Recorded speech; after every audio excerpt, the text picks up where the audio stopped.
شش پارتیین اپوزیسیونا ترکیه که CHP ای پارتی دوا سعادت پارتی پاشاروژ و پارتی دموکرات پکتین دویمین بلگه‌نامه خو یا ویزیونانو یا ترکیه اشکره کرن. بلگه‌نامه ج 244 روپل نه سردیر و نزدیک 2300 خالان پکته. demek de ku em pêşwaziya 100 sala duem ya komarê dikin me belgeyek ragihand. Em behsa wêyekê dikin ka em çawa dikarin mafê 85 milyon hemwelatiyan biparêzin. Şeş partî vê belgê aşkire dikin. Lê piştî helbijartinan ev belge dê bibe belgeya 85 milyon kesan. اپوزیسیون د بلگه خود بحث اداره دولت مجاره حقوق و دموکراسی پرورده و مافی جنان و باشکرنا رو شعبوریه دکه لی د بلگه نامه دا آماجه که تایبت به پرسا کردی و چرا سرکرنا کشین کردان نهی کرن.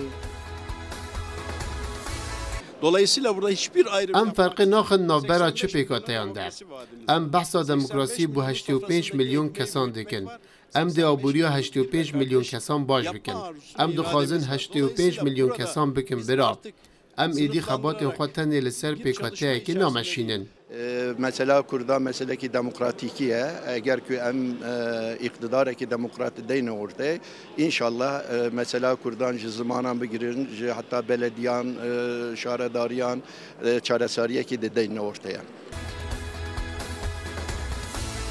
اپوزیسیون ji bo destnîşankirina kandîdê xwe ya hevbeş heta na 11 civîn encamdane û civîna 12 jî de roja 13 meha du were encamdan û pêşbînî tê kirin ku kandîd jî di vê civînê de were eşkere kirin.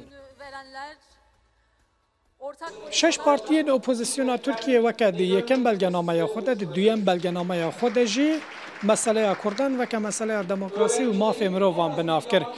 برپرسیم وان پارتیان جی دیبیجن اگر هاتو مسئله دموکراسی و مافی مروان به چاره سر کرن و دمه مسئله کردان جی چاره سر دبه. شوکت ارکی رودا انقره